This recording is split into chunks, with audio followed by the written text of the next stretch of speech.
14 फरवरी 2019 जो सिर्फ Valentine day नहीं था बल्कि इतिहास के सबसे काले दोपहर बन गए।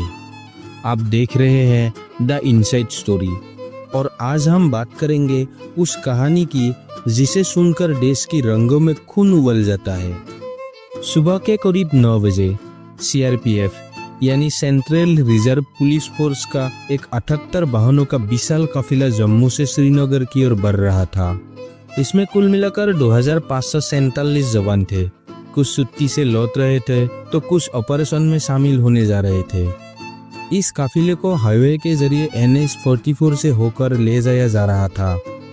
ये भारत का सबसे व्यस्त और संवेदनशील हाईवे है जो जम्मू कश्मीर को जोड़ता है। इस दिन खुफिया एजेंसियों को कोई ठोस अलर्ट नहीं था, लेकिन मौत पहले से ही प्लान करके बैठी थी। जम्मू से श्रीनगर का रास्ता और बीच में एक इनोवा में बैठी हुई मौत। दरअसल बीते 2-3 दिन तक भारी बर्फबारी के वजह से श्रीनगर जम्मू हाईवे बंद था और जैसे ही रास्ता साफ हुआ सीआरपीएफ के जवानों को एक साथ रवाना किया गया। काफिला बहुत बड़ा था, इसलिए सुरक्षा को लेकर एक गाइडलाइन भी थी कि एक बार में इतने बड़े ग्रुप को मूव नहीं किया जाना चाहिए, पर हालात मजबूर के थे। जैसे जैसे काफिला पुलवामा के अवंतीपोरा इलाका में पहुंचा, वहां एक सफेद रंग की इनोवा कार सड़क के किनारे खड़ी थी। किसी को कोई शक नहीं हुआ क्योंकि काफिला बड़ी रफ्तार में था। लेकिन उसी इनोवा में बैठा था आदिल अहमद डार, उम्र सिर्फ 20 साल। पहचान जैश-ए-मोहम्मद का फिदायीन यानी आत्मघाती हमलावर। उस कार में लादे गए थे करीब 300 किलो से ज्यादा RDX और अमोनियम नाइट्रेट जैसे विस्फोटक। 14 फरवरी 2019 की दोपहर को 3:33 पर एक जोरदार धमाका हुआ। वो एक केवल धमाका नहीं था, वो 40 परिवारों की दुनिया का खात्मा था। जैसे ही इनोवा कार सीआरपीएफ बस से टकराई, धमाका इतना जोरदार था कि आसपास की जमीन तक हिल गई। धुएं और आग का इतना बड़ा गुब्बारा उठा कि दूर दूर तक लोगों को समझ ही नहीं आया क्या हुआ। सीआरपीएफ की बस के पंख हिस्से उड़ गए। बस की छत 100 मीटर दूर जाकर गिरी। चारों ओर लाशें थी, शरीर के हिस्से जिनमें कई की पहचान करना भी नामुमकिन हो गया था।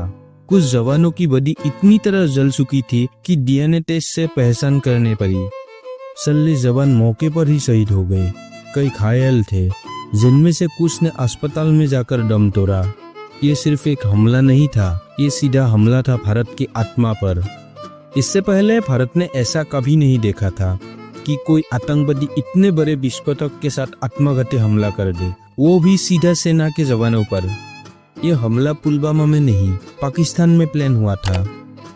हमले के तुरंत बाद जिम्मेदारी ली गई जैश-ए-मोहम्मद नाम के एक आतंकवादी संगठन द्वारा। ये संगठन कोई नया नहीं था। साल 2000 में मसूद अजहर ने इसे बनाया था, जो खुद भारतीय जेल में बंद था और 1999 के कंधार विमान अपहरण के दौरान रिहा करवाया गया था। अब समझिए, जिसे भारत ने मजबूरी में छोड़ा था, उसी ने भारत के बेटों को छीन लिया था। आदिल अहमद डार, जो हमलावर था, पिछले कई महीनों से जैश के संपर्क में था। उसके ब्रेन वॉश की शुरुआत पुलवामा में हुई थी। पाकिस्तान की ISI और जैश के टॉप कमांडर्स ने मिलकर इस हमले की प्लानिंग की। लेकिन सवाल ये था, कार में इतना सारा RDX कहाँ से आया था? शक था कि इसे LOC के पार से भेजा गया या तस्करे के जरिए पहुंचाया गया। जैश का मकसद था भारत में डर फैलाना, चुनावों से पहले माहौल बिगाड़ना और सेना का मनोबल तोड़ना। लेकिन उन्हें क्या पता था, जिस देश को वो झुकाना चाहते थे वही उठ खड़ा होगा और दुश्मन के घर में घुसकर हिसाब करेगा। सिर्फ 12 दिन और पाकिस्तान की धरती पर भारत का कहर टूटा। 14 फरवरी को हमला हुआ। पूरा देश गुस्से में था। हर कोना कह रहा था, इस बार चुप नहीं बैठेंगे, और भारत चुप नहीं बैठा। 26 फरवरी 2019 की रात 3:30 भारतीय वायुसेना के मिराज 2000 फाइटर जेट्स LOC पार कर गई। सीधा निशाना बालाकोट, पाकिस्तान। वहीं पर जैश-ए-मोहम्मद का सबसे बड़ा ट्रेनिंग कैंप चल रहा था। 12 मिराज फाइटर जेट्स ने 1000 किलो बम गिराए और सब कुछ तहस नहस कर दिया। पाकिस्तानी राडार भी समझ नहीं पाए कि भारत अब बदल चुका है। पाकिस्तान ने पहले तो झूठ बोला कि हमले में कुछ नहीं हुआ था, लेकिन सैटेलाइट तस्वीरें और लोकल रिपोर्ट्स कहती थी वह दर्जनों की आतंकवादी मारे गए। भारत ने बिना एक भी जवान गवाए पुलवामा का बदला ले लिया था, लेकिन क्या यह बदला काफ़ी था? क्या सिर्फ एयर स्ट्राइक से वो माँ बाप को उनका बेटा वापस मिल सकता है? क्या उस पत्नी की आंखों से वो आंसू कभी सूख सकते हैं जिसने अपने पति की सिर्फ बर्डी देखी थी, सहरा नहीं? क्या आप वाकई उन जवानों की कुर्बानी को समझते हैं? क्या सिर्फ वीर जवान अमर रहे बोल देने से हमारा फर्ज पूरा हो जाता है? आप इमेजिन कीजिए 78 वाहनों की वो कन्वॉय जो निकली थी देश की रक्षा के लिए। उसकी कन्वॉय की खबर अब ब्रेकिंग न्यूज़ बन चुकी थी। सीआरपीएफ के 40 जवान शहीद। हर अखबार, हर चैनल, हर मोबाइल फ़ोन, बस एक ही खबर और एक ही सवाल, आखिर ये हुआ कैसे? उन परिवारों की हालत आप सोच भी नहीं सकते। किसी माँ ने सुबह बेटे से बात की थी, किसी पत्नी ने कहा था कल वीडियो कॉल पर मिलते हैं, किसी बच्चे ने पूछा था कि पापा कब आएंगे। जवाब था अब सिर्फ उनकी कहानी आएंगे, वो नहीं। हर गांव, हर शहर, हर घर जहां से वो जवान थे, शहीद की अंतिम यात्रा में जनसैलाब उमड़ा। किसी ने कंधा दिया तो किसी ने आंखों में अश्रुधार बहाए। किसी ने कहा तू अकेला नहीं गया, पूरे देश की आत्मा तेरे साथ गई है। और जब भारत की संसद में सभी सांसद खड़े होकर एक स्वर में बोले शहीद को श्रद्धांजलि, तो लगा जैसे राजनीति नहीं इंसानियत बोल रही है, भारत का हृदय बोल रहा है। पर क्या इतना ही काफी है?